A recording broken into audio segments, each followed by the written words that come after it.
Yo, what is good, everybody? It's your boy, the Strongest Wizard, and tonight is indeed fight night, and we have ourselves another OP07 match here. We got my boy Yef on the left-hand side, rocking out that black and yellow Luffy, as well as myself on the right with RP Law. Now, you gotta give a quick shout out to my playmat here that I am rocking out. I did design this baddie myself. You can, if you're interested in this playmat, check out the link below. Now, I am really excited about this match just because I've been testing RP Law quite heavily as of late. I'm kind of like jumping around a whole bunch of different OP07 decks. Now, I do think RP Law's skill ceiling is really high. I think this deck takes a lot of skill to play, and I am lacking in that area. Now, quick shout out to today's sponsor, which is DX and Outpost, DX and Provisions, the only place where I get all my sealed products. And right now, guys, they do have a ton of singles as well as sealed booster boxes available, so check out the link below if you're interested in some One Piece product. Now, you did see myself play the Raise Max, and now we're swinging 5k into life, and the 5k does connect. With this matchup, it's quite interesting just because Black Yellow Luffy always wants to go down to 0 as fast as possible. The difference is that RP Law can just push out dumb numbers with just really ridiculous numbers at the very end. Yeah, it's just a little bit hard, it's a little bit tricky. Sometimes you kind of rely on cards like Bon Clay, as well as the Shovel Man. I forgot his name. I forgot my Shovel Knight's name. Shariah. But we did see Yef go ahead and drop the 4-cost Kuzan. Now, this card is kind of an issue. Not really. I don't have a ton of different plays. Well, actually, I have too many plays. If you see my hand here, I have 2 Bon Clays. I have a 5-cost Kid, as well as the Queen, the Rush Red, and the Red Kid and Killer, as well as the Zoro, Fire Fist, and the Shariah that we did mention before. So the 5k swing does actually connect with the Ein. I'm trying to chip some damage away from him. I'm trying to have him kind of see if he'll actually pitch some cards as well, just because taking a whole bunch of 5s is rather scary, especially when you have a ton of different counter in your hand. And if you look at Yef's hand here, he has a lot of he has pretty much everything. There's really nothing he's actually missing. He has the ACOS, he has the Sabos. I mean, yeah, I mean, he has a 10-cost Kuzan as well. That's pretty spicy. So we are swinging another 5k swing into the leader here with my leader. Now, I do think he's just going to go ahead and just probably take this here. And I kind of want to get this Kuzan off the board. It's just rather annoying. And I think with my hand, I should be okay with draw. But we have the 5-cost Luffy trigger. And this is actually pretty good here. The fact that he's able to see that. And we are going to go ahead and tap 5 for that SP Kid. Using Raise Max ability here to minus 3k. Using a Law Leader here to bottom deck it. Minusing a 3 Dawn. And then I'm going to go ahead and play a 4-cost or lower character. Now I'm debating. I have like a couple different choices here. I have Kid and Killer, Bon Clay, Zoro, as well as the Shariah. Now, all these different picks are, I think in hindsight, a lot easier to decide on. I ended up going the Zoro just because I feel like it's going to survive. And then I'm going to tap 3 here for the Shariah. Now, I feel like with the Shariah being set up, I can no longer take any damage from this leader ability, from this leader attack. Doesn't matter how much he bumps him, I'm just going to be able to block it and then just give him a 1k counter, which in my hand currently would be probably that Bon Clay or that Queen. Now, the Queen I kind of want on my hand just to get more cards, right? They draw 2 and trash 1 from hand is really relevant here. But we're going to start things off with a Hiyori here, tapping 1, grabbing our life, and then it looks like we're going to go ahead and set the 5-cost Sabo into our life. Now, we do have a Kid Sabo as well, so pretty nice, and I guess it's all about sequencing, right? This deck is pretty. I also do think Black and Yellow Luffy is very big brain, so shout out to all of y'all players here. But we're gonna see the Sabo here coming down. We are gonna play from life, and then this Luffy leader does gain plus 2k until the end of my turn. Now we are also able to cycle through the Sabo ability here to draw 2 and trash 2. We're gonna let go of one of these Kuzans here, and it looks like we're gonna let go of a Sabo. Now, the reason why he's letting go of a Sabo is just because we don't really need it in our hand when they're better off in the trash, because we have Luffy's ability, which we're probably going to see right now. So this Luffy leader is a 7k body, 7k leader. So we're going to pitch one, and we're going to add up to 2 5-cost characters into our hand, and we're going to go ahead and add the the 5-cost Luffy to then pop my Shiraya, and then he's going to swing 11k into life. Now, I did mention before I wanted to put out the Shiraya so that I'm able to kind of get some defense here and not take any more life, but unfortunately we have that 5-cost Luffy. That 5-cost Luffy is one of the biggest things that I think, honestly, the only thing that this black and yellow Luffy leader did get this set, and it is insane. It is insane how good that card is in this deck. Being able to kind of control this board is pretty insane.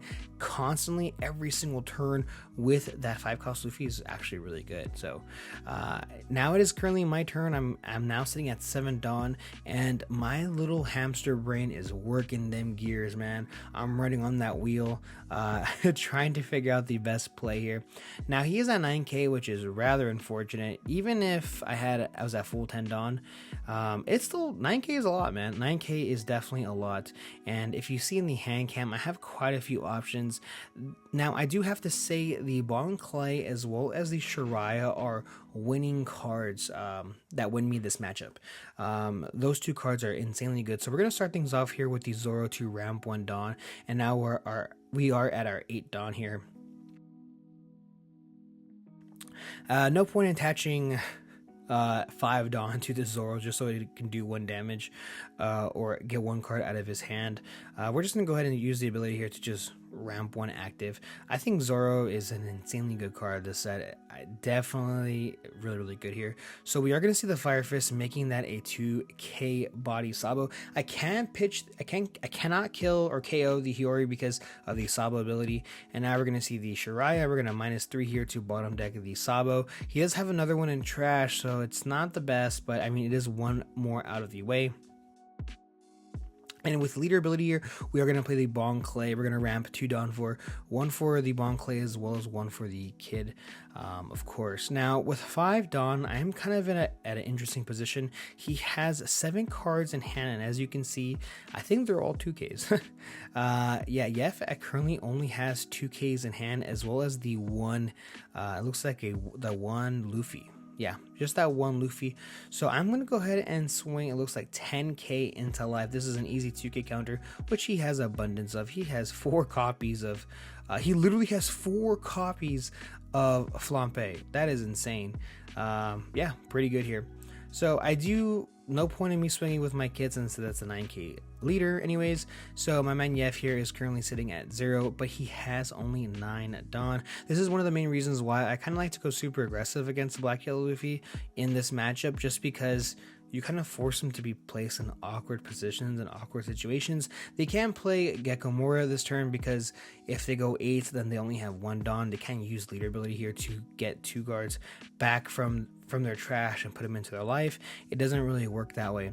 Now, that being said, he can still do it without Gecko Moria. He doesn't need technically Gecko Moria. He has the Luffy in his hand, but that's all he has. He doesn't have any more kids, and that is quite troublesome for him. And he does still have that 10 cost Kuzan, which is pretty hilarious.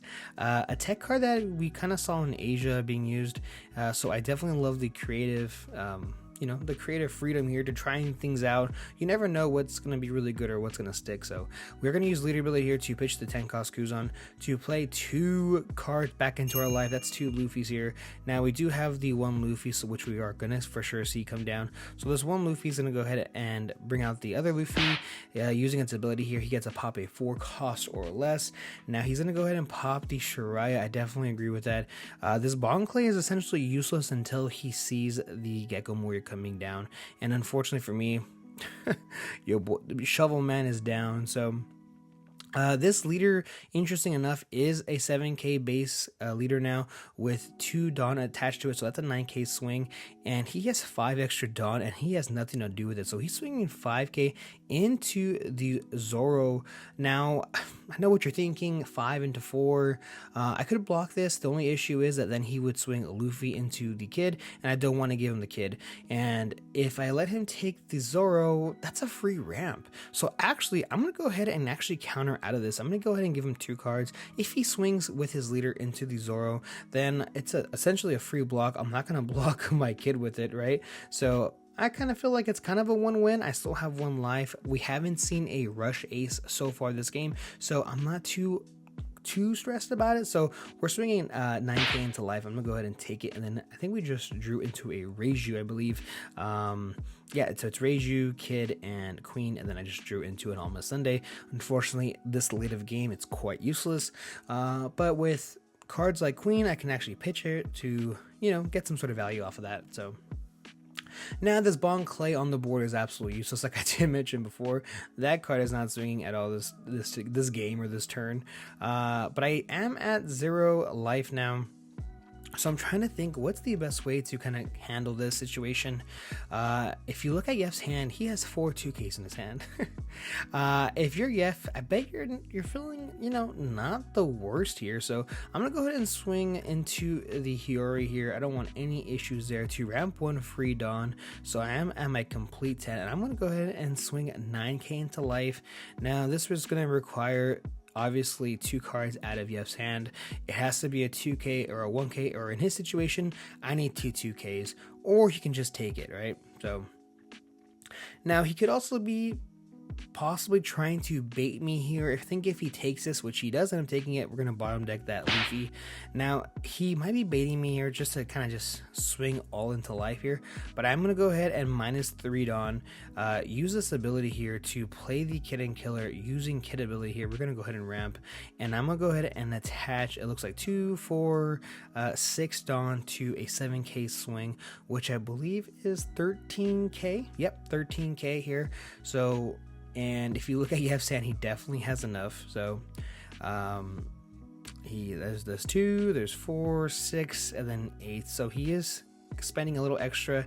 Now I know what you're thinking, Wizard. It's a 7 life, 7 attack power leader. You have Kid up, 1 Dawn up. You could swing 7k into life. Unfortunately for me, I don't know that he has a completely bricked 2 Gecko Moria in hand right now. If I were to swing 7 right now, I would win, but I'm not gonna chance it. There's no way. There's no ace in the trash. Unless he hard draws it. I mean, maybe he has it in hand already. I don't know. I just have to risk it. Like, I have to play it safe essentially, and I'm gonna leave the Kid standing. I need a blocker, and yeah, we're gonna see how it goes, man. And he draws into a Sabo, which is a blessing if you were the viewer. For myself, if you're rooting Team Wizard here, if you're rooting for Black Yellow Luffy, I totally understand. Screw RP Law, of course. So we're gonna attach 2 Dawn onto this main leader here, and we're gonna use its ability here to pitch the 5-cost Sabo. We bottom decked 1, but we found another, man. So we're gonna go ahead and grab another Monkey D Luffy, as well as that 5-cost Sabo. Now we are at 8 Dawn active, so we all know what that means. It's really rinse and repeat here. We are going to see the Gecko Moria coming down. We're going to bring out the Kid Luffy as well as the Kid Sabo. Pretty good here, and we are going to go ahead and use that Luffy ability. Now, obviously, with this Luffy now, we have to pop the 4-cost, most likely the 4-cost Bon Clay here. And yes, the Bon Clay does have to go. I completely agree. That's a free 9k swing, so totally understandable. And now we have the Sabo, a nice little blocker. We're going to draw 2 cards, and we draw into 2 Garbs. Now, Yef is currently a 9k leader now. I'm over here kind of wanting to cry a little bit just because that 9k leader is kind of an issue, but Yef still does have to pitch 2 cards, and it looks like he might pitch the Gecko Moria as well as the Garp, right? So I mean, it's literally only 2 Garps, or either he keeps the Gecko or not. So he's gonna go ahead and pitch the 1 Garp and the Gecko, and he's gonna swing 11 into life. I'm gonna go ahead and block it with the Kid because I have no other option. So now with the Zoro as well as the Kid and Killer, I think this is probably a bit scary for me. I want to swing 2 Dawn above, 2 power above leader, so I kind of want to definitely swing for 11k, and we're gonna see how we do this. we're gonna definitely see how we do this. And it looks like I'm debating here how much I want to attach to my leader as well as my kid and killer. And we still can't pretend that we don't see a Sabo right in front of us, right? So and in my idea, or in my head, Yef just cycled, so whatever he has in his hand is pretty good. So we're gonna go ahead and swing 11k into life. This is 2k above this leader, and that's pretty good, man. That's pretty good. So at this point, there is no way Yef doesn't block.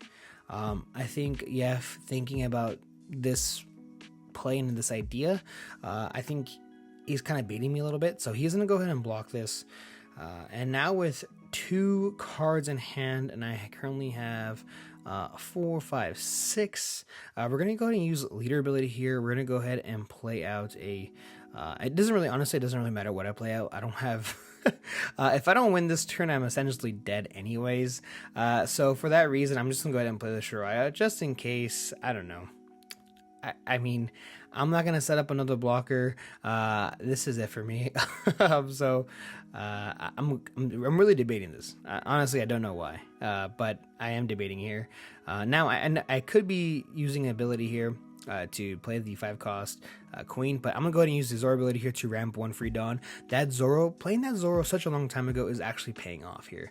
So we're using that Zoro ability here to ramp 1 active Dawn, and I'm checking his discard pile for 2Ks, and he's used a lot. So I'm gonna go ahead and swing, and I actually end up taking it. Thank you guys so much for checking out this channel as well as this video. I really do appreciate it, and stay tuned because I have a ton of new OP07 content coming out soon. See ya!